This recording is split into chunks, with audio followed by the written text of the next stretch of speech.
Olá, bem-vindo à Comunidade Adventista Central de Poá. Esses são os anúncios de nossa igreja. O Ministério de Tesouraria orienta: a melhor maneira para os membros devolverem os dízimos e entregarem as suas ofertas é pelo aplicativo Serve-me. Basta baixá-lo em sua loja de aplicativos e, sem cadastro, apenas com um e-mail, efetuar a adoração.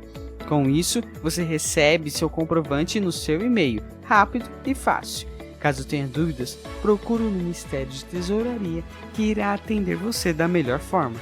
Não esqueça de inscrever-se no canal do YouTube da nossa igreja, Adventistas Poá SP, e seguir no Instagram IASD Poá SP. O Ministério de Diaconisas da IASD Central criou um grupo no WhatsApp, Orar, Jejuar e Agradecer.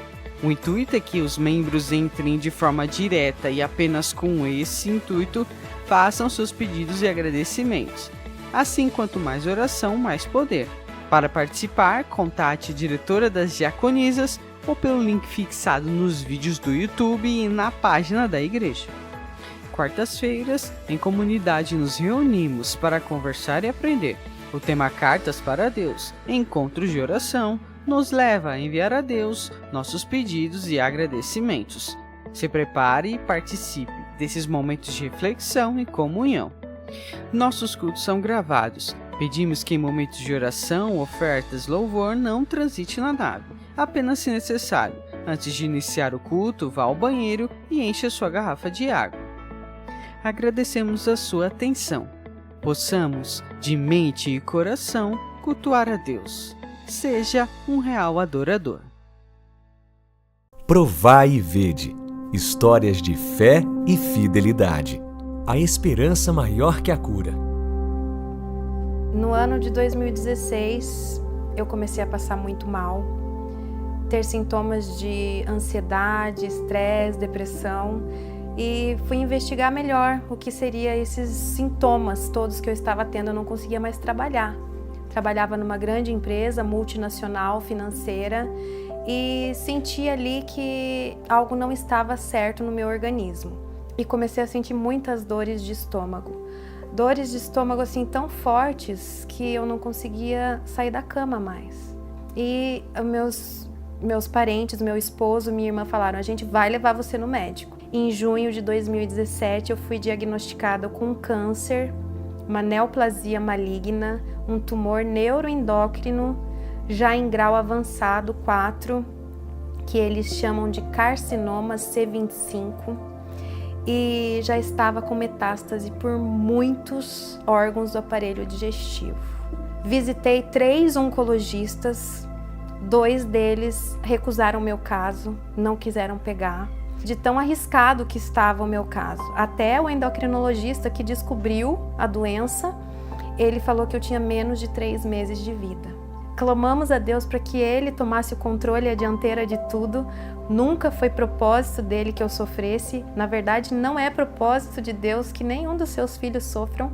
Mas se Ele estava permitindo naquele momento que eu passasse por aquele deserto, Ele seria o meu pastor e me conduziria. E ali seguimos e encontramos um oncologista que quis atender o meu caso.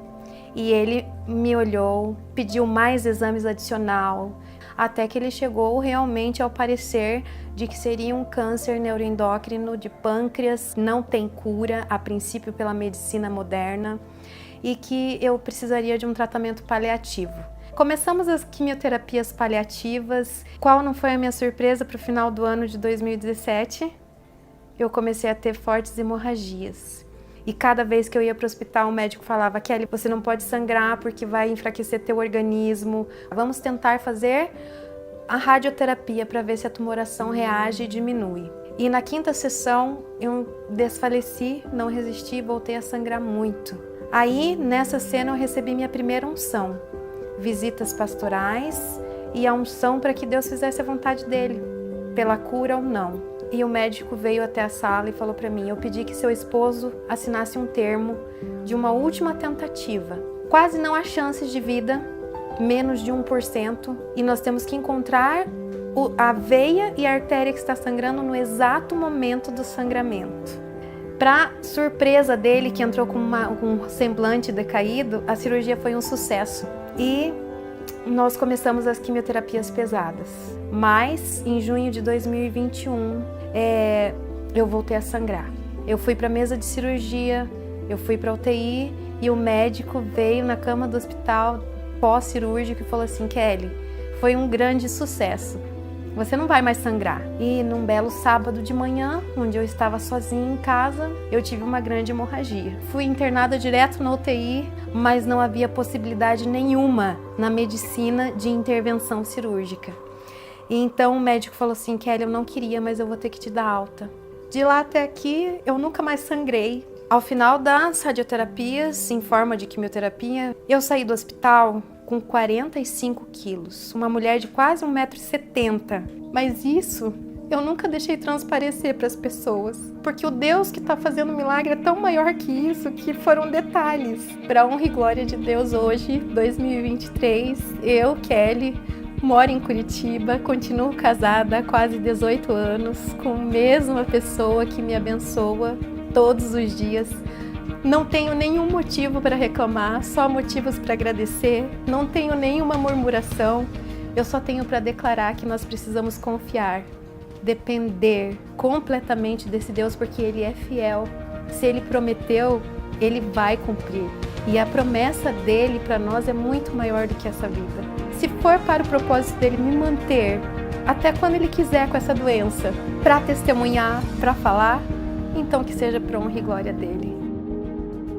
Agora chegou a hora de adorarmos juntos, através dos dízimos e ofertas. Feliz sábado. Possamos ficar de pé para cantarmos o hino Oferta Maior.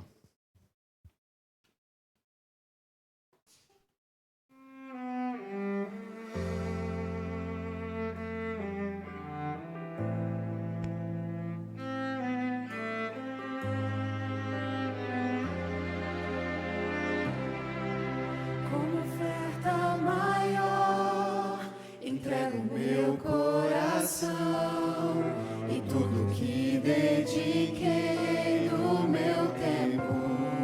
Em tua casa te entrego, Senhor.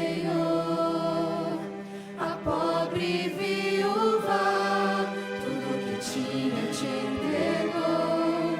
Não trago muito, Senhor, o que tenho te dou.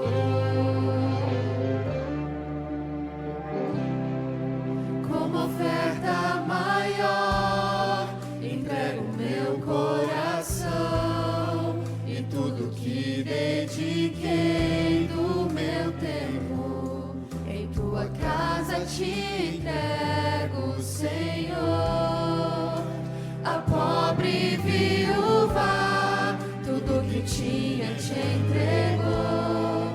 Não trago muito, Senhor, o que tenho te dou.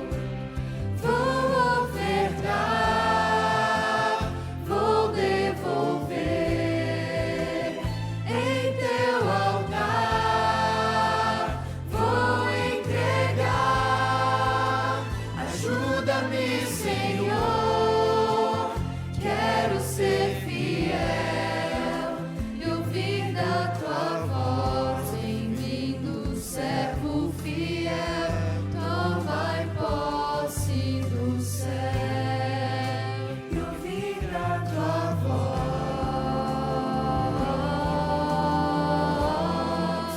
Tomai posse do céu.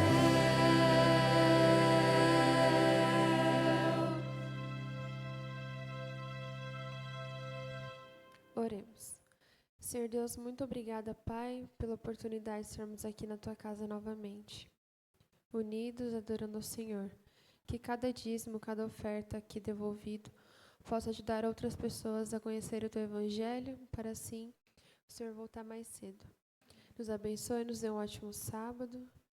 Cuide de cada pessoa que está aqui, aqueles que não conseguiram vir também. Cuide das famílias, Pai. Tudo isso pedimos e agradecemos em nome de Jesus. Amém.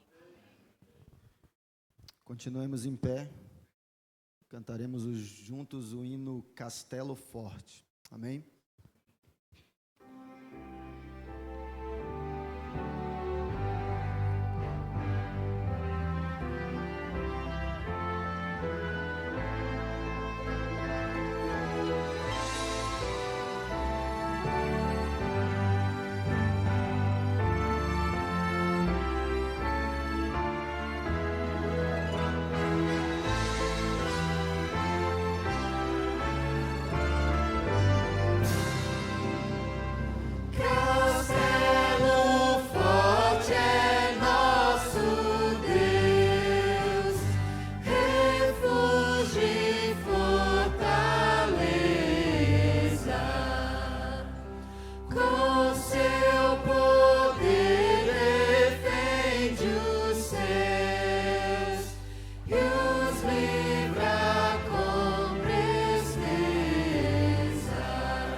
Que Deus seja louvado.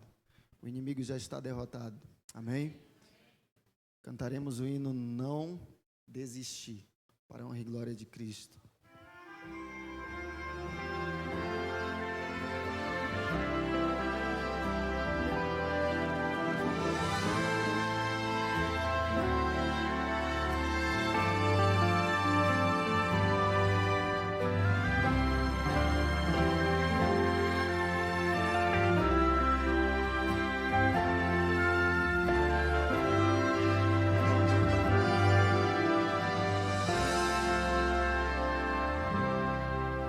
Dias a vencer.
muita fé em Deus, sim, está bem firmada. Jesus logo vai regressar. Não desistir, Cristo vem logo. Breve aurora de raiar. Não desistir, Cristo vem logo. Não desistir, Ele virá.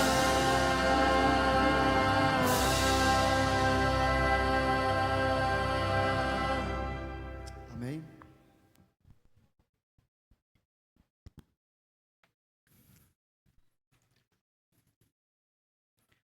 Bom dia a todos. Feliz sábado. Neste momento, em atitude de reverência, queria convidar a todos a fechar os seus olhos e fazer uma breve oração.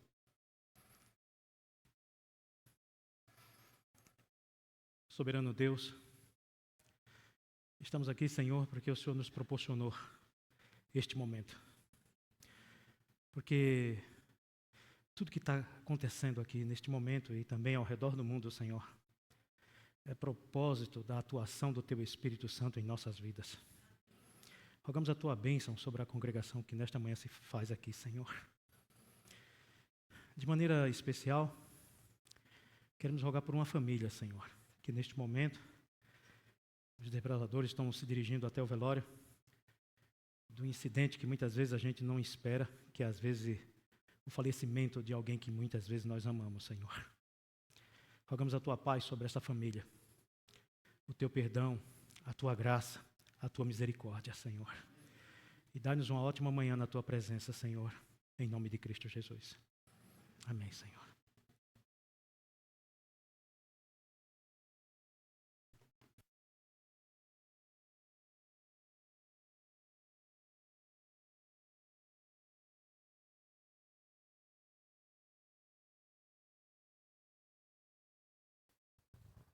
Irmãos, esse louvor que eu vou cantar, ele tem como título Tiene tu color. Ele tem a origem espanhola. E eu, como gostei muito do louvor, eu fiz uma versão para o louvor em português, mas eu vou cantar nas duas versões. Primeira parte no português, na versão que eu coloquei, e a segunda na versão original da música. Amém.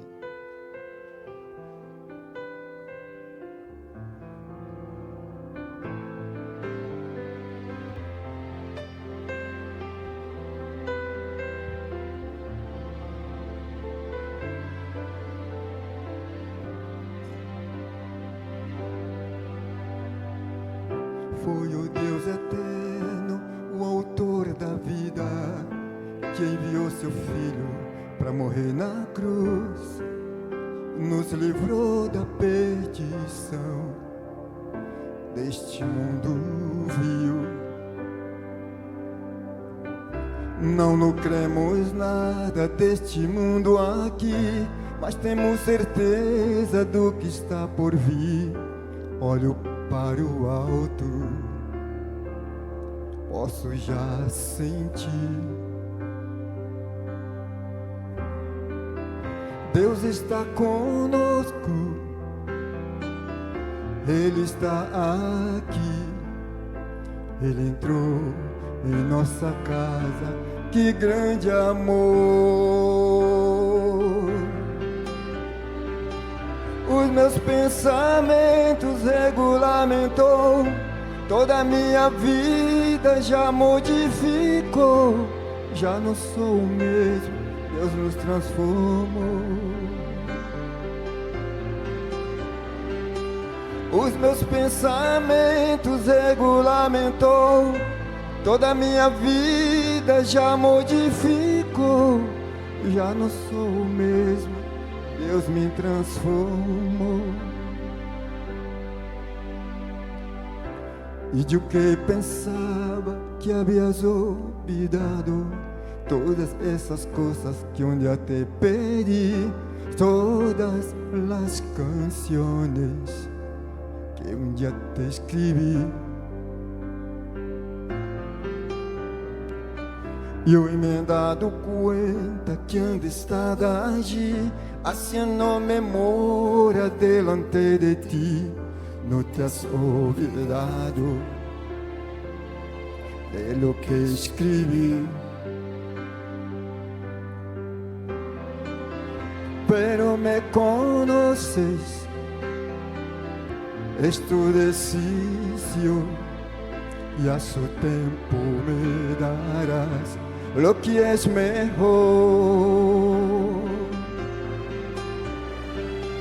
Todos mis anhelos tienen tu color, tienen el latido de tu corazón. Yo no quiero nada sin tu dirección. Todos mis anhelos son de ti, Señor. Tiene tu cadencia, tiene tu pasión. No me importa nada, solo tu favor. No me importa nada, solo tu favor.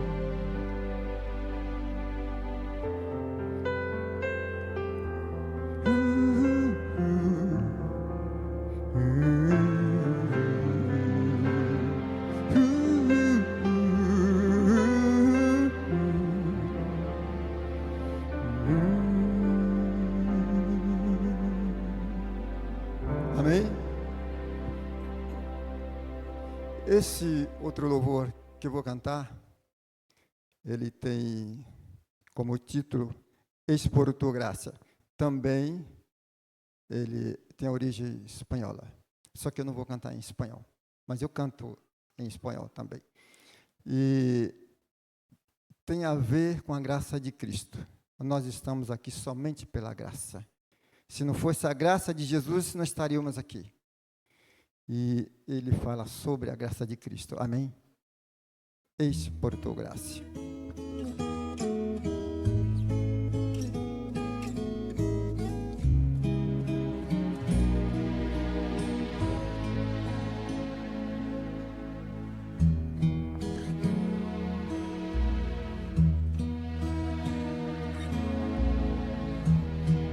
Quando penso em viver na eternidade, onde não há tristeza, nem enfermidade, onde não há pobreza, onde não existe peso em meu coração, ali sou eterno, ali não há tristeza e nem temor, jamais. Ali sua graça é o que conta, seu amor é o que sustenta e consuma a fé. Ninguém teria vida eterna se não fosse por amor, revestido pela graça e justiça do Senhor. O favor da vida eterna vem do sangue de Jesus. É somente pela graça que teremos vida e luz. É pela graça e seu perdão que podemos ser chamados instrumentos de suas mãos. É pela graça e seu perdão. Hoje eu tenho esperança no meu coração.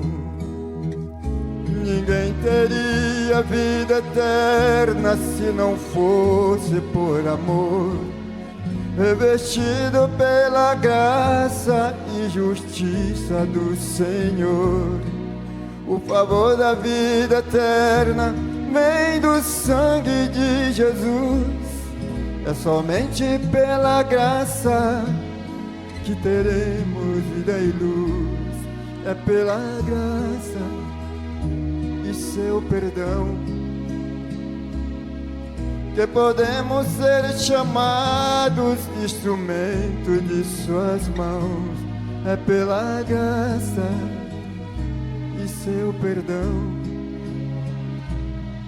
Hoje eu tenho esperança no meu coração.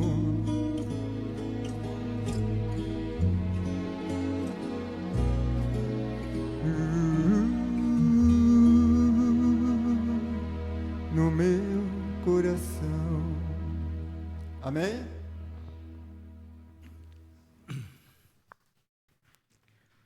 Obrigado, Cosmo.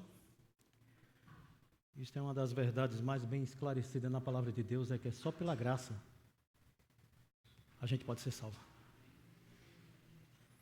E às vezes nós, como seres humanos, afetados pelo pecado, temos dificuldade de entender isso.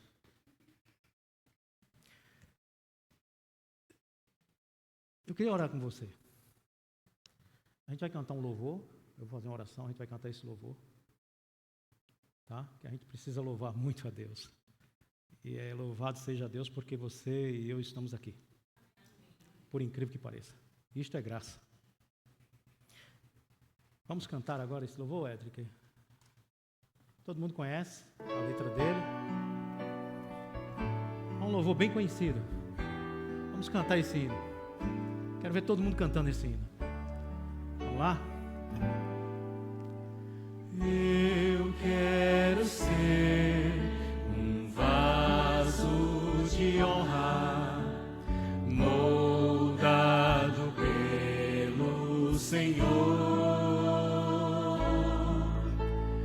com a mensagem de amor e esperança aos homens por onde for. Reaviva-me, inspira minha vida. Vamos lá, todo mundo junto. Pra fazer o teu querer, aprofunda-me em teu poder e graça, pra honrar o teu nome, Senhor. Renova-me, Senhor Jesus. Já não quero ser igual. Renova-me, Senhor Jesus. Põe em mim teu coração. Porque tudo que há dentro de mim necessita ser mudado, Senhor. Porque tudo que há dentro do meu coração necessita mais de ti.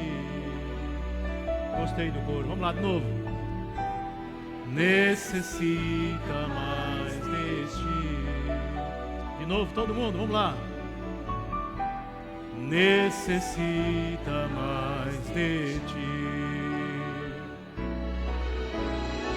Eu quero ser um vaso de honra, moldado pelo Senhor,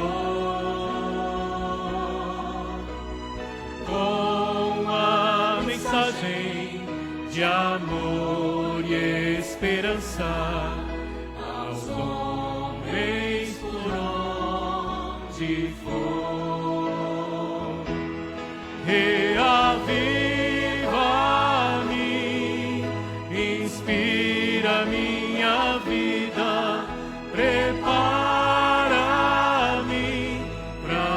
fazer o teu querer. Aprofunda-me em teu poder e graça, para honrar o teu nome, Senhor. Para honrar o teu nome, Senhor. Para honrar o teu nome, Senhor.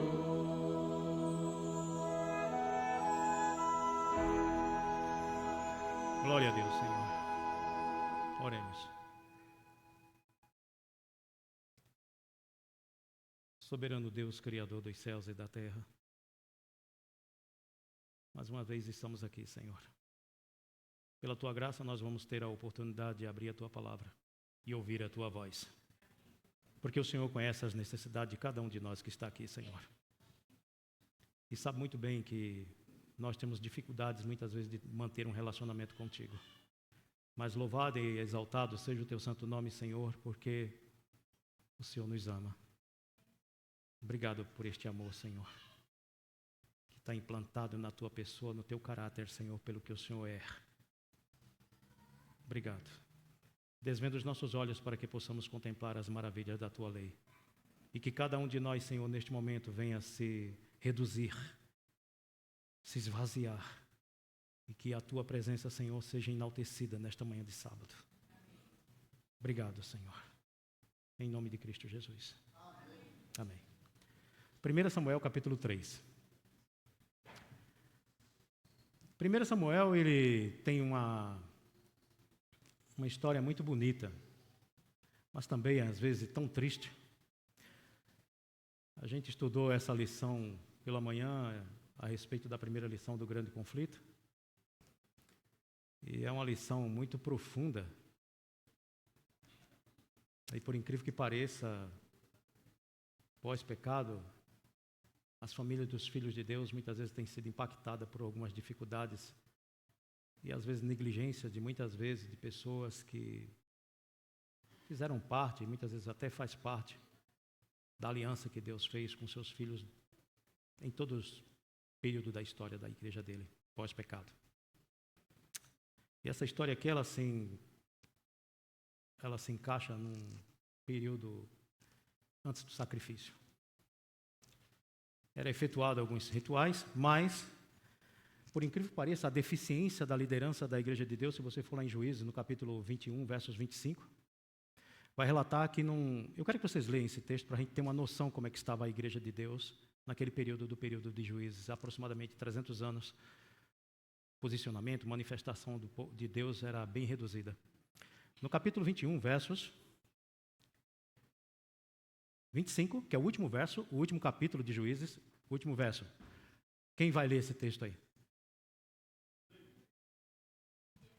Pode ler.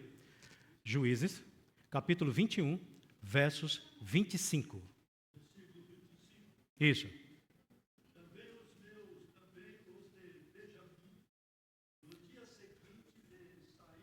Juízes. Espera aí, calma. Eu dei uma introdução a respeito do assunto que a gente vai estudar aqui. Eu só estou pedindo aqui que leia o versos 25 do capítulo 21 de Juízes, que é o último verso do capítulo 21 de Juízes. Você volta aqui algumas páginas, depois você vai lá para o capítulo 3 novamente de Samuel. Versículo 25.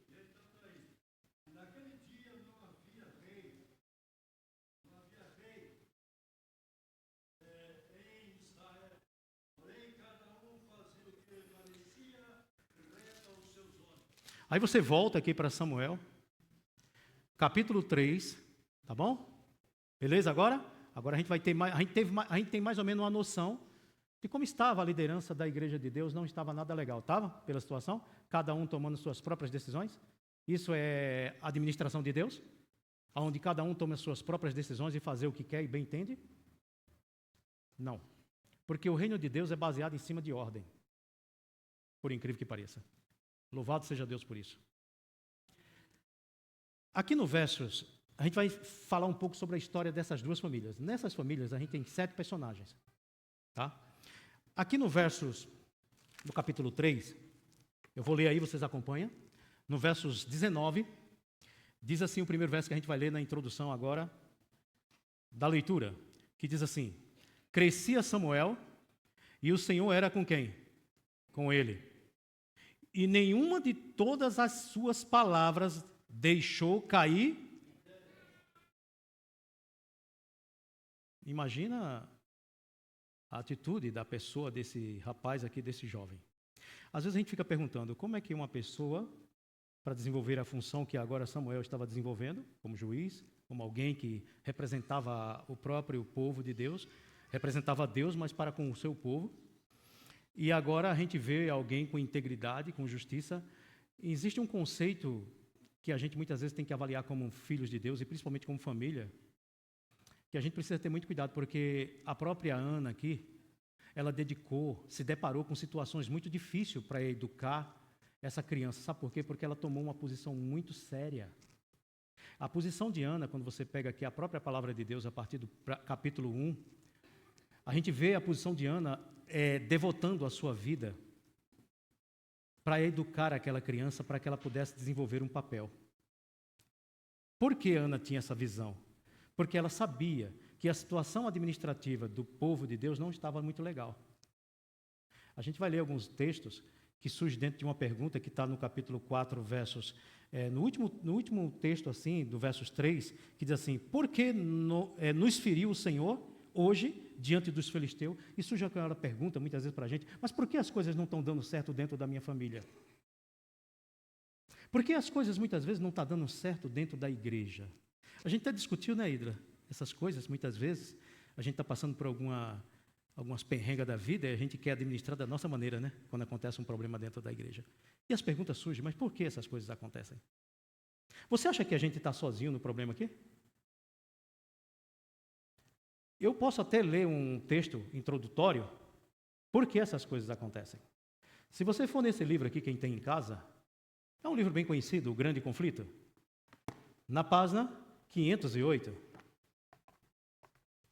a gente vai poder entender por que essas coisas acontecem. No capítulo 508 do Grande Conflito, a gente vai voltar aqui para a Bíblia.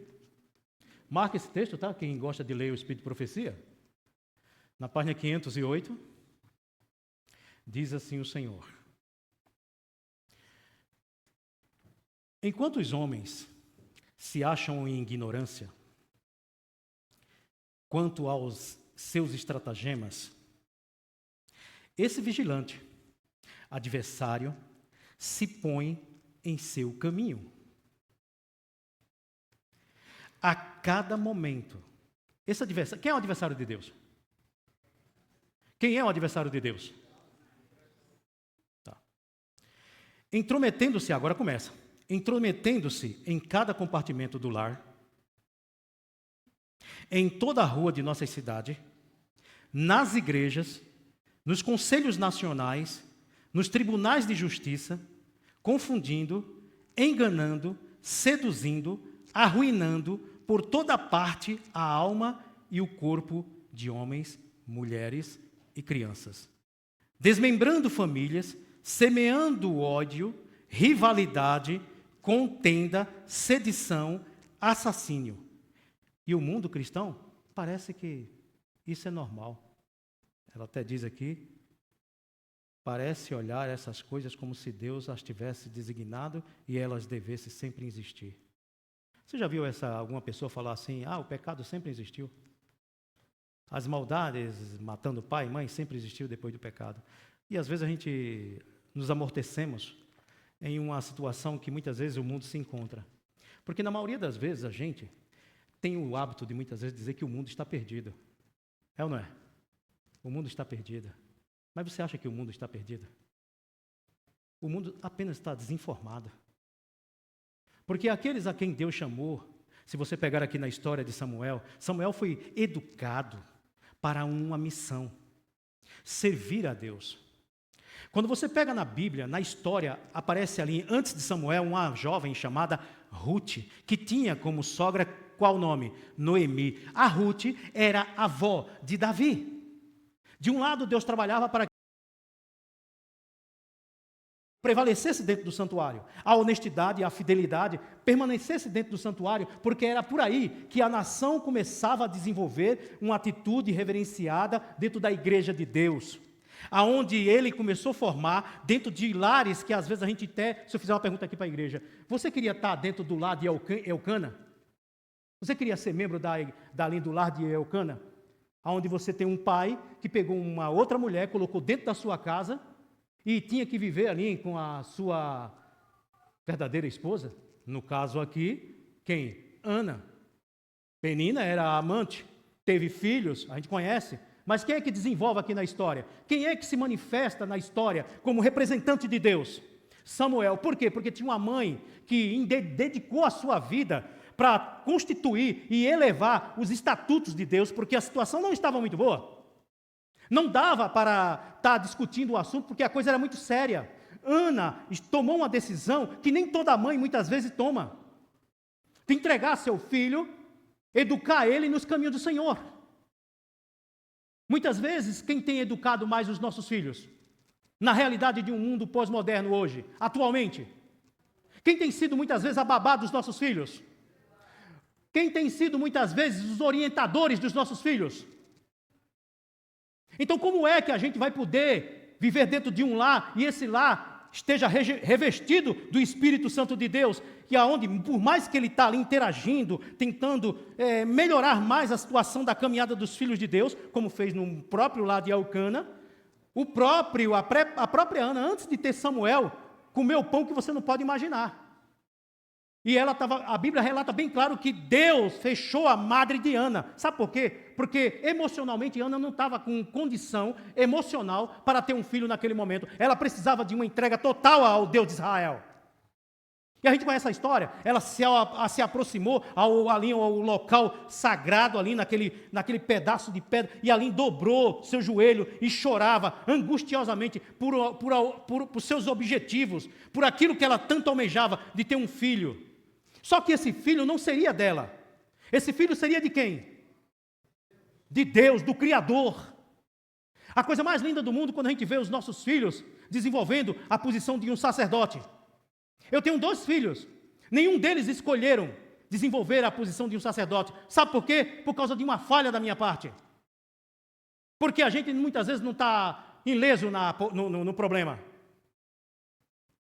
Eu não sou aqui melhor do que ninguém, porque o meu telhado aqui, muitas vezes, ele tem alguns aspectos sensíveis de se quebrar. Mas louvado seja Deus, porque Deus me perdoou diante da minha falha que eu tive na minha vida como pai. E muitas vezes a gente se julga muito, porque muitas vezes vê os nossos filhos fazendo as coisas aqui, mas quando chega muitas vezes dentro da sua esfera de relacionamento, que é onde deve crescer uma igreja, desenvolver uma atitude de um testemunho como filho de alguém especial, muitas vezes é naufragado, porque muitas vezes os filhos, quando saem daqui, os nossos filhos, a primeira coisa que vai desenvolver é procurar saber televisão, internet, essas coisas, ver coisas que não devem, que não tem nada a ver com a vida de um cristão. E obstrui a mente, que é o ambiente onde Deus quer se comunicar com seus filhos. Está lembrado de Samuel? Deus chamando Samuel. Quantas vezes? 3 vezes. E Samuel corria para quem? Para Eli, que é outra família que a gente precisa muitas vezes abrir a mente para isso. Quando você vai aqui, você está aí no livro de Samuel, 1 Samuel, certo? No capítulo 4, o que diz aqui? Versos 5. Sucedeu que, vindo a arca da aliança do Senhor ao arraial, rompeu todo Israel em grande brado. E ressoou a terra. Ouvindo os filisteus a voz de júbilo, disseram: que voz de grande júbilo é esta no arraial dos hebreus? Então souberam que a arca do Senhor era vinda aonde? Ao arraial. Nessa história, aqui, a primeira iniciativa desses 2 filhos de Eli, que não foi muito bem educado por causa de uma negligência do pai, que é onde ele desenvolvia muito bem, às vezes até a função sacerdotal, no ritual teórico que ele desenvolvia, na crença a respeito do significado do santuário, de todo o processo do evangelho de Deus, na sua minoria, para identificar alguém que no futuro morreria pela humanidade. Mas qual foi a atitude de Eli com respeito como educador dos seus filhos? Se você pegar no capítulo 56 de patriarcas e profetas, se você tiver esse livro em casa, leia, ali você vai ter uma narração completa, qual foi o motivo desses 2 filhos, se você pegar aqui na própria palavra de Deus aqui, ó, no versos 25 do capítulo 2 de Samuel, olha o que diz assim: pecando o homem contra o próximo, Deus lhe será o árbitro. Pecando, porém, contra o Senhor, quem intercederá por ele? Aí você continua o verso: entretanto, não ouviram a voz de seu pai, porque o Senhor queria fazer o quê? Com os 2 filhos de Eli. Você pode ter aí uma noção de um Deus que quer matar? Por que você acha que muitas vezes nós morremos na fé? Que o problema aqui não é morrer fisicamente, mas muitas vezes é o processo que muitas vezes esses jovens, a Bíblia fala bem claro, eles não deram ouvido à voz de Deus. Porque ele sabia muito bem o papel que ele tinha que desenvolver como sacerdote. Porque o sumo sacerdote não acatava vendo, porque diversas vezes ele ouvia falar, se você pegar aqui no próprio texto aqui, diz assim: era porém Eli já muito velho e ouvia tudo quanto seus filhos fazia a todo Israel, de como se deitava com as mulheres que serviam à porta da tenda. Sabe o que é você pegar uma mulher como sacerdote e levar para dentro da igreja e fazer sexo com ela dentro do local santo? Até quando pode ir um ser humano sem a orientação do Espírito Santo? Sabe por que muitas vezes a gente fica desapercebido e muitas vezes achando que muitas vezes até o Espírito Santo está usando a gente? Porque na maioria das vezes a gente quer usar quem? O Espírito Santo, muitas vezes, pelo conhecimento que eu tenho de uma verdade. A questão é que a gente não vai ser salvo pelo conhecimento que a gente tem, mas exclusivamente pela graça de Cristo, mediante uma dependência de uma vida de obediência, porque as consequências deste sistema de líderes que estavam ali, estava se encerrando. E a Bíblia fala bem claro, que você vai aqui no verso 11, após a invasão dos filisteus ali dentro confiscando a arca, no verso 11 do capítulo 4 diz assim: foi tomada a arca de Deus, e mortos os 2 filhos de quem? O que Deus falou que se cumpriu. Por quê? Porque a Bíblia diz que ele não dava o quê? Ouvido. E você acha que, diante dessa situação, eu quero que a gente dê um pulo aqui agora, porque até então a gente está tendo uma noção da história de personagens da Bíblia. Porque é muito fácil a gente narrar história de pessoas. Mas muitas vezes a gente tem que fazer uma pergunta para a gente: que tipo de história a gente tem construído na nossa caminhada como cristão? Porque segundo a Bíblia ali existia um santuário literal, um ambiente onde exigia-se de um líder, de alguém que tinha as suas funções como sacerdote e como fornecedor de manutenção daquele ritual, que era o próprio Eucana, que uma vez que ele tomou a posição de colocar uma esposa dentro do lar, ele quebrou o 7º mandamento. Qual é o 7º mandamento? Qual é o 7º mandamento da lei de Deus? Então ele estava incapacitado para desenvolver as suas funções, porque ele permaneceu com tal atitude. A mesma deu até filhos para ele. Não é esta a família que Deus escolheu para Eucana. A família que Deus escolheu para Eucana era Ana, seguida de quem? Do próprio Samuel. Louvado seja Deus, porque Deus tem fiéis em todos os tempos da história, aonde ele desenvolve total responsabilidade como Deus para tratar, educar, segundo a Bíblia, no capítulo 3 de 2 Timóteo, no verso 16 e 17, que diz que toda a Escritura é divinamente corrigida para redarguir, aperfeiçoar o homem no caminho que ele deve andar. Quer dizer, educar os filhos de Deus. A educação é algo que a gente se desenvolve por uma vida toda de relacionamento com Cristo. E é nos altos e baixos que a gente vai desenvolver a necessidade de servir a Deus. Porque agora, esse santuário, que agora, pós-sacrifício, aonde o próprio Cristo se manifestou no seu período de tempo, agora o próprio santuário seria alguém diferenciado. No capítulo de, vamos lá, todo mundo, 1 Coríntios, vamos lá, vamos dar um pulinho aí para 1 Coríntios.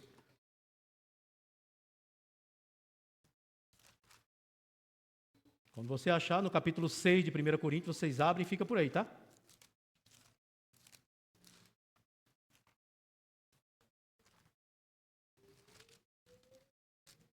Primeira Coríntios, capítulo 6, versos 19 e 20. Vamos ver qual a prioridade que cada um de nós temos para com o nosso Deus. Diz assim, o que é que nós somos? Vamos lá, versos 19, do capítulo 6 de 1 Coríntios. Acharam aí, amém? Diz assim, acaso não sabes que o vosso corpo é o santuário do Espírito de quê, irmãos? Nosso corpo é o santuário de quê? Que está em vós, o qual tendes da parte de quem? E que nós não sois de vós mesmo, porque fostes comprados por preço. Agora, pois, glorifica a Deus aonde? Aonde a gente tem que glorificar a Deus, irmãos? Então, essa mesma iniciativa, por mais que no passado tinha uma iniciativa que os líderes daquela época deveriam representar a Deus dentro do seu santuário, ele deveria ter um senso de honestidade, de fidelidade, de conscientização, porque Deus não leva em consideração o tempo da ignorância. Mas, segundo a Bíblia, se você for lá em Atos 17:31, que Deus determinou um dia que com justiça há de julgar quem? O homem. E também em 2 Coríntios 5:10, todos comparecerão dentro do tribunal de Deus para que cada um pague o que tiver feito por meio do corpo. Deus chamou o seu povo com um senso de responsabilidade. O mundo está totalmente desinformado das verdades que a gente muitas vezes diz que sabe. Mas o que adianta uma verdade da qual os próprios filhos de Eli sabia, conhecia, mas não acatava a responsabilidade da posição dele como sacerdote para representar o povo, para representar Deus no povo, e o povo, vendo a atitude de um sacerdote, se erguia, quando a gente acabou de ler aqui, quando eles levantaram a arca, qual foi a atitude dos filisteus? Ficarem como? Com medo. Mas o que Deus falou para aqueles filisteus? Vai lá, invade. Às vezes a gente, como filhinhos de Deus, a gente fica no mundo cristão muito superficial dentro da igreja pelas coisas que a gente faz dentro da igreja. Às vezes, você desenvolver uma ação, você demonstrar para as pessoas pelo que você está pregando, pelo que você está cantando, pelas coisas que você faz aqui. A realidade do cristianismo não se resume aqui. Ela se resume em uma vida toda de relacionamento pelo que você é lá fora. Porque não adianta a gente dizer que muitas vezes somos cristãos pelo fato de estar dentro de uma igreja. Não é isso que se identifica um cristão. O cristianismo, ele se resume em uma vida de relacionamento com quem? Com Cristo. Quando você de manhã se levanta para fazer culto com seus filhos, quando você sai antes de sair, às vezes os filhos estão dormindo, você sai mais cedo, não deixe de dobrar o seu joelho e cultuar a Deus de uma maneira muito sincera para que Deus proteja seus filhos, tome eles em seus braços de amor, porque seus filhos quando saem de dentro de casa para ir para uma escola, me desculpe, irmão, a gente tem muito cuidado. E a gente tem que interceder, porque a posição de Ana aqui, interceder por Samuel, mesmo ela sabendo onde ele estava, em um sistema totalmente corrompido por atitudes de homens falidos, ela vivia uma vida de oração. Cada costura que ela dava no TCA, aquela vestimenta sacerdotal dela, era feito com oração, diz a serva do Senhor na página 55 de Patriarcas e Profeta. Momento de oração constante que a gente tem que fazer pelos nossos filhos, independentemente se ele hoje se afastou da igreja. Mas a gente tem que permanecer orando para que os nossos filhos acordem para a realidade de um mundo que está prestes a ser destruído. As pessoas precisam se conscientizar que Jesus está voltando. A gente precisa se conscientizar que Jesus está voltando. A nossa vida não pode ser formatada ou se simplesmente viver dentro de uma esfera acomodista, achando que a única coisa que eu sei é que eu sou adventista do sétimo dia e guardo o sábado. Desde quando quem guarda o sábado somos nós? É o próprio Criador. É o nosso Deus. É aquele que se deslocou de uma posição, segundo lá em Filipenses capítulo 2, versos 6 por diante, ele se esvaziou, tomando a forma de homem, não usurpando ter a posição de Deus, mas morreu como ser humano no meio de um mundo tão impregnado de mal intenção, mas mesmo assim ele cumpriu seus requisitos como representante de Deus, como o próprio Samuel fez. Esse é o Deus que trabalha para melhorar a nossa vida, e a gente sabe, porque estudamos. E a única deficiência nossa de ter dificuldade de aprender algumas coisas é o que diz lá em Oséias 4,6, que é um texto bem conhecido, que o meu povo perece por falta de conhecimento. Não é porque falta conhecimento, é porque a gente não tem estudado e nem tão pouco tem aprendido o que é esse conhecimento que a Bíblia está revelando dentro de Oséias 4,6. Esse conhecimento é uma pessoa, é Cristo. É o próprio Jesus. Você e eu estamos salvos pela sua graça. E se a gente não tiver cuidado, essa graça, muitas vezes por uma atitude nossa, de contradição, de maneira superficial, pode se tornar uma desgraça. Porque foi isso que aconteceu com os 2 filhos de Eli e o próprio Eli. De um lado, Deus estruturou uma família para que ali aquela mensagem pudesse desenvolver uma atenção toda especial de um povo que estava se desviando dos caminhos de Deus. E do outro lado, tinha um sacerdote totalmente contraditório, de uma má educação transmitida para os seus filhos, e eu mesmo teve que engolir. A preocupação do próprio Eli sabia que essas consequências iam cair sobre os seus filhos. Mas sabe qual foi o motivo que levou Eli sofrer um susto muito grande? Foi que a arca foi o quê? Tomada. E a Bíblia diz que ele caiu como? De costa, quebrando o quê? O pescoço. Você já imaginou que tristeza é para a gente quando um dia você fez parte dessa igreja e alguém um dia substituiu você dentro da igreja? Você sabia que cada um de nós corremos esse risco? Pelo que muitas vezes temos sido diante da presença do Deus de Israel, hoje, atualmente, a história se repete, irmãos. Eu tentei esse tema. A história se repete. Na vida individual de cada um de nós. Se a gente não se policiar, segundo esse livro, aqui mesmo no capítulo de 1 Coríntios, capítulo 3, volta aí uma página aí de 1 Coríntios, o que diz aí no capítulo 3 de 1 Coríntios, versos 16, o que diz aí, volta algumas páginas de 1 Coríntios, o que diz aí? Diz assim: não sabeis que sois santuário de Deus e que o Espírito de Deus habita em vós? Se alguém destruir o santuário de Deus, Deus o destruirá. Porque o santuário de Deus, que sois vós, é o quê? Você acha que a gente somos qualquer um? Nós não somos qualquer um, irmãos. Somos as pessoas mais privilegiadas da face da terra. Fomos de uma maneira totalmente enxertados na videira. Somos pessoas a quem Deus se manifestou com a sua bondade, revelando por intermédio desse livro a própria palavra de Deus, e esse livro chamado Espírito de Profecia são métodos de Deus que traz para hoje a atualidade conhecimento suficiente para a gente não amanhã ou depois tentar se desculpar. Ah, Senhor, ninguém me ensinou. É inadmissível a gente viver dentro de um ambiente, de uma sala de aula, com o intuito de muitas vezes ser formado, porque é mais ou menos aquela história. Um estudante, quando entra dentro de uma sala de aula de uma faculdade, ele está estudando para se formar em alguém, certo? Mas você acha que vai parar por aí? Não. Uma vez que ele se forma, ele vai exercer suas funções, certo ou não é? Porque se você não estudar numa faculdade, naquilo que você gostaria de ser, mas não estudar, não levar em consideração que o estudo amanhã vai ser de muita consideração para você, o que vai acontecer com você? Você vai passar nas matérias? De jeito nenhum. A Hidra ou qualquer pessoa que ensina aqui sabe muito bem que um aluno que muitas vezes não desenvolve um interesse de estudo, como é que essas pessoas vão poder passar ali no fim do ano?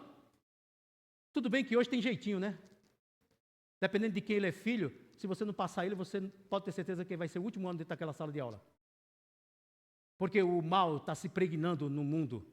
As escolas têm, quando a gente acabou de ler aqui no Grande Conflito, na página 508, está sendo totalmente dominada pelo sistema do diabo. Mas Deus ainda está no controle e vai permanecer no controle de Deus, dele. A gente só tem que levar isso em consideração. Porque a gente que se não estudar, se a gente não obedecer segundo a Bíblia, por amor à sua lei, da casa da qual tem 1000, conservará 100. Da casa da qual tem 100, conservará 10. Isto é o povo de Israel. Eu não quero ser a maioria em uma vida equivocada de um relacionamento com Deus superficial. Sou um ser humano que tem o mesmo telhado de vidro que você tem. Tá bom? Eu até que estava comentando, tanto hoje como também muitas vezes as pessoas com quem eu me relaciono, sempre me... Mas aí, Brito, me explica isso aqui, cara. E a gente tem que se virar nos 30. Nós temos 3 tipos de vidro, né? Quais são os 3 tipos de vidro? Vamos lá. O primeiro qual é? O vidro laminado. Você já ouviu falar? O vidro laminado? O vidro laminado é esse aqui, ó, que está aqui no púlpito. Está lembrado quando ele quebrou a última vez? ele se fachou. Tem um vidro temperado. O vidro temperado é mais ou menos o vidro daquela porta, que qualquer impacto, ela se desfigura todinha. Agora também temos um vidro também chamado blindado. Sabe por que ele leva o nome de blindado? Porque ele não tem tanta facilidade de se quebrar. Ele até se facha, mas lá mesmo ele fica. Você sabia que Deus quer brindar o seu povo? Porque você e eu não estamos num mundo qualquer. Nós estamos num mundo, do mesmo mundo que o próprio Samuel e todos os pós-pecado viveram neste mundo. Totalmente mal intencionado. Segundo a Bíblia, em 2 Timóteo, capítulo 1, de versículo 1 do capítulo até o versículo 4, nos últimos dias sobrevirão tempos difíceis.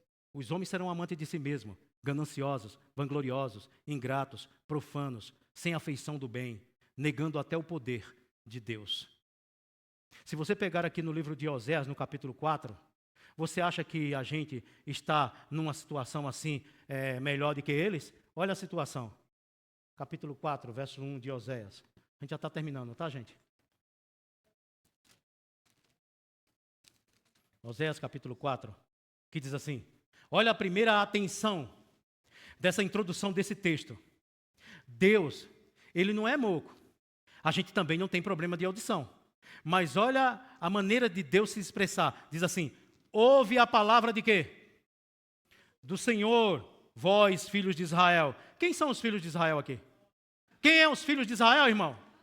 Alguém tem alguma dúvida a respeito disso?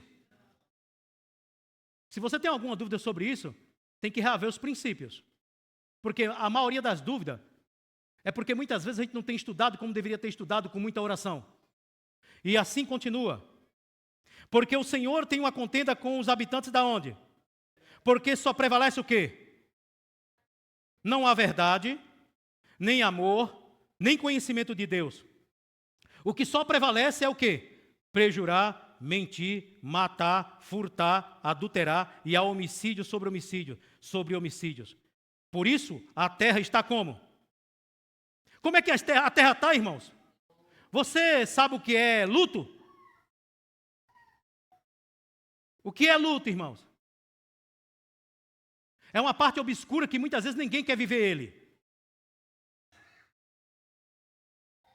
Qual é a nossa situação quando a gente se depara diante de alguém que a gente amamos e morre? É de alegria?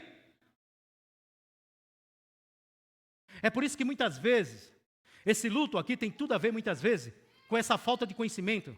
E muitos de nós estamos mortos no conhecimento de uma verdade que sempre se manifestou desde a criação, mesmo antes do pecado, para identificar quem ele é e quem ele vai sempre ser. O Deus de Israel, o Deus que ama, o Deus que, sabe, não quer ver seus filhos se perdendo. Porque na maioria das vezes, a gente só vai se perder porque queremos. Você sabia que a gente só vai se perder porque a gente quer? Porque é mais fácil a gente se salvar do que se perder. Sabe por quê? Porque na maioria das vezes, a gente tem dificuldade de se perder porque a nossa natureza, às vezes, não tem sido estudada por a gente mesmo, reconhecendo a natureza divina. Quando a gente reconhecer a natureza divina, a gente vai começar a estudar a natureza humana, que ela não tem nada para oferecer. E a gente sabe disso. No capítulo 5 de Gálatas, versos de 21 a 22, de 19 a 21. As obras das carnes são conhecidas. As tais são o quê? Prostituição, lascívia. É por isso que quando você vai no verso 22, é a única coisa que vai dar segurança, convicção, para a gente, pela graça de Cristo, ser salvo. Mas o fruto do Espírito é o quê? Amor, paz, longanimidade, benignidade, mansidão, domínio próprio. E contra essas coisas não tem quem te julgue, não há lei. Porque a única coisa que impera na vida da tua vida é a graça de Cristo, dependente da tua vida de relacionamento com Ele. A gente não vai poder levar ninguém para o céu, irmãos. Nenhum de nós. É nós que temos que fazer por onde? Deixar que a graça de Cristo transforme minha maneira de ser, de pensar, de falar, de agir. Você não vai poder transformar a vida, ou muitas vezes transmitir vida, aonde muitas vezes, na maioria das vezes, eu estou muito mais morto do que muitas pessoas que estão lá fora.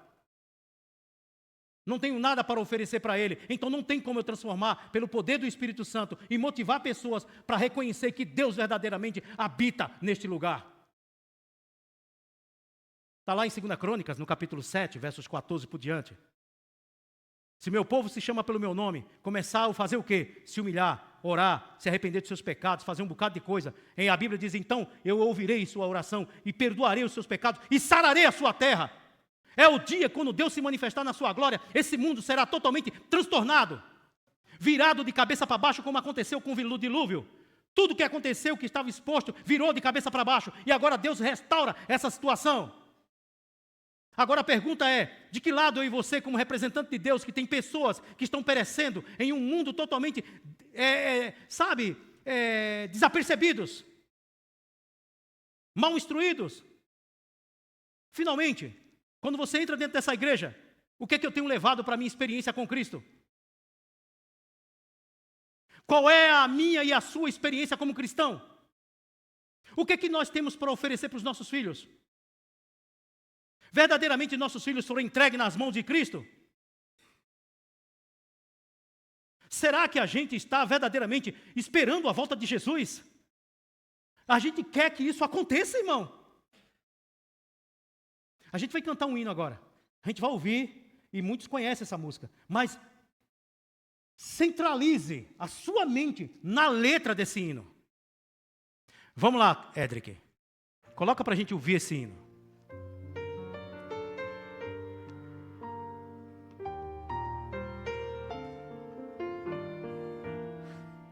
Quantos conhecem essa música?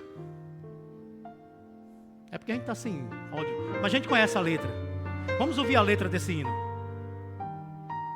Medite, ore na letra desse hino.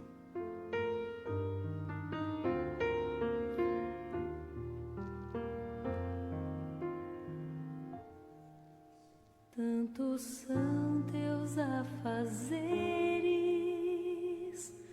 que te esqueces de Glória a Deus. Na letra desse hino. Desprezas o estudo e oração. Cante na alma a letra desse hino. Ou estarias pronto e repleto de emoção se tu hoje te encontrasses com Jesus. É real teu desejo de vê-lo voltar. Tu anseias por teu Salvador. São teus lábios louvor, é tua vida amor. Queres mesmo ver Cristo voltar?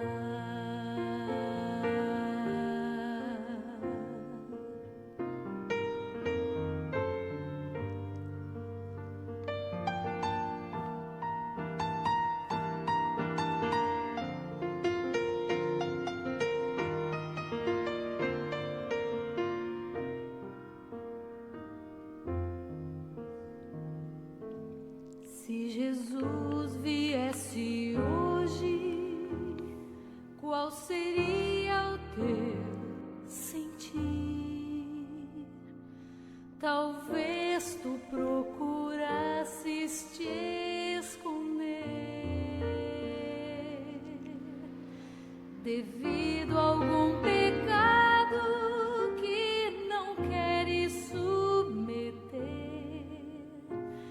Que horror com os ímpios perecer. É real teu desejo de vê-lo voltar. Tu anseias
no livro de Colossenses, a gente orar, a gente vai ver agora o desejo de Deus no coração dele para com cada um de nós.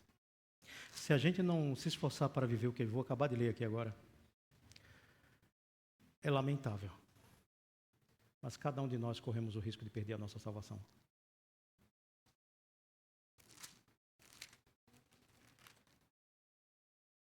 No capítulo 3, no versos 12 de Colossenses, diz assim: revesti-vos, pois, como eleitos de Deus, santos e amados, de ternos afetos de misericórdia, de bondade, de humildade, de mansidão e de longanimidade.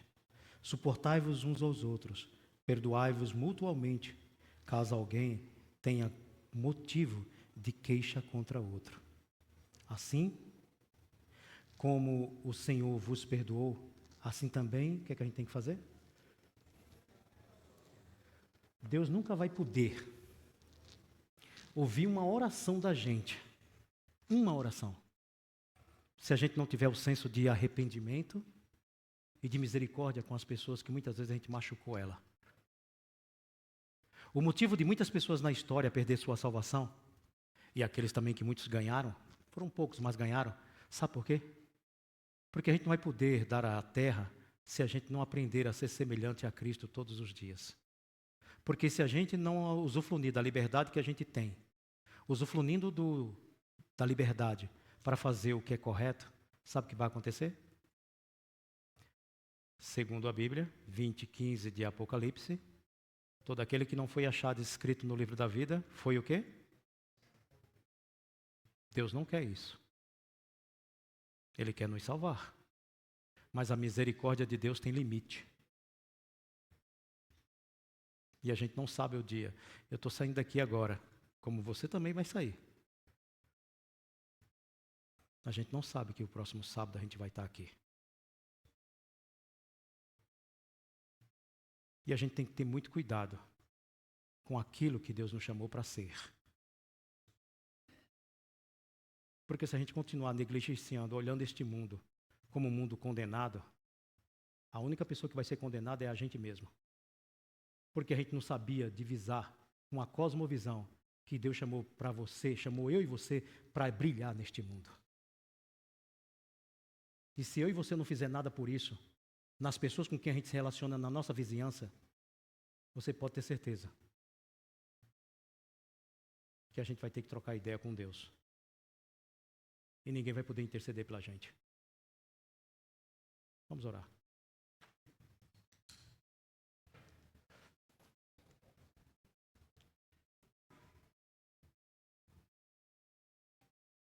Soberano Deus, essas mensagens, Senhor, muitas vezes mexem com a nossa vida emocional, Senhor. Deveria mais mexer com a nossa consciência, com o racional. Porque muitas vezes a gente adoece num mundo tão problemático que vivemos, Senhor. Porque na maioria das vezes nós estamos muito envolvidos com Ele. A gente tem facilidade de muitas vezes se decepcionar. Pelo amor de Cristo, Senhor, não permita que a gente venha nos perder, Senhor.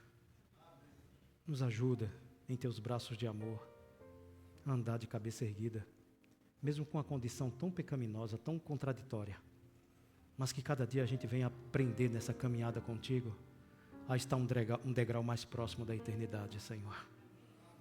Nós sabemos que, como ser humano, como é difícil entrar no caminho estreito. Porque a nossa natureza, ela é muito mesquinha, muito egoísta. Mas, por favor, tenha misericórdia de cada um de nós, Senhor. O Senhor conhece que muitas pessoas vão sair daqui, Senhor, com propósito no coração de muitas vezes tomar algumas decisões na sua vida espiritual. Mas também tem uma classe de pessoas, que eu me coloco também no meio dela, que vai sair do mesmo jeito que entrou, Senhor. Simplesmente porque mais um sábado estava na igreja. E este é o perigo. Pelo amor de Cristo, impacta a nossa vida, Senhor. Que durante a semana a gente possa viver e evidenciar na nossa vida um Deus que quer estar junto da gente. Abençoe a tua igreja, cada filho de teu que está nesta manhã. Toma o Senhor sabe que cada um tem uns problemas, Senhor, pertinente, particular de cada um. Mas pelo amor de Cristo, nos conduza em teus braços de amor. E que tuas bênçãos, misericórdia, perdão e graça possa prevalecer, Senhor, em nossa caminhada rumo à Canaã celestial. Em nome de Cristo Jesus. Amém, Senhor.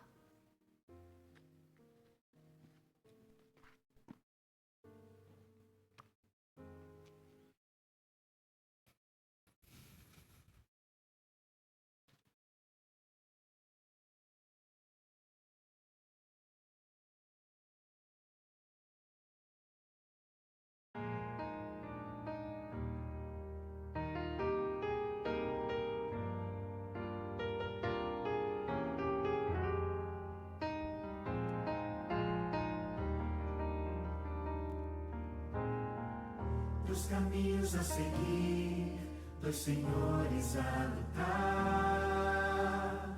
Qual dos dois irei seguir? Há só uma decisão.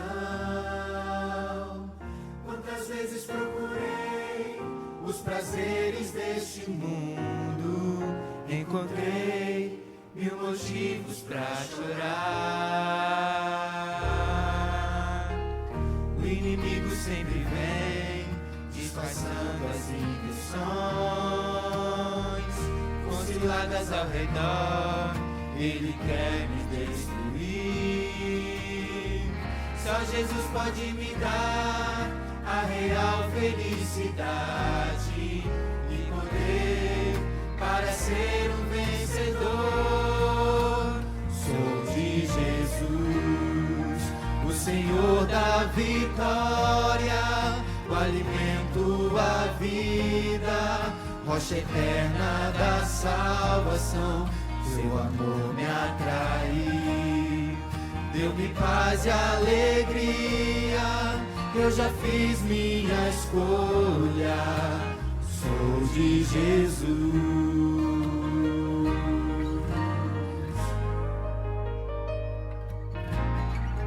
Decidi testemunhar, mesmo em forte provação,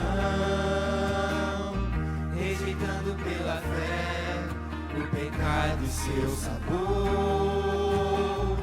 No caminho de Jesus estarei sempre seguro, e assim eu prossigo rumo ao céu. Sou de Jesus, o Senhor da vitória, o alimento, a vida, rocha eterna da salvação.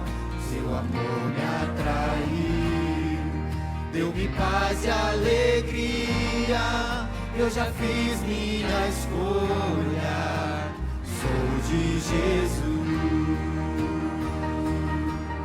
Mais do que qualquer outro tempo, o momento é de escolher, sem temer, sem hesitar. Eu escolho Jesus, sou de Jesus, o Senhor da vitória, o alimento, a vida, rocha eterna da salvação. Seu amor me atraiu, deu-me paz e alegria. Eu já fiz minha escolha, sou de Jesus. Eu já fiz minha escolha.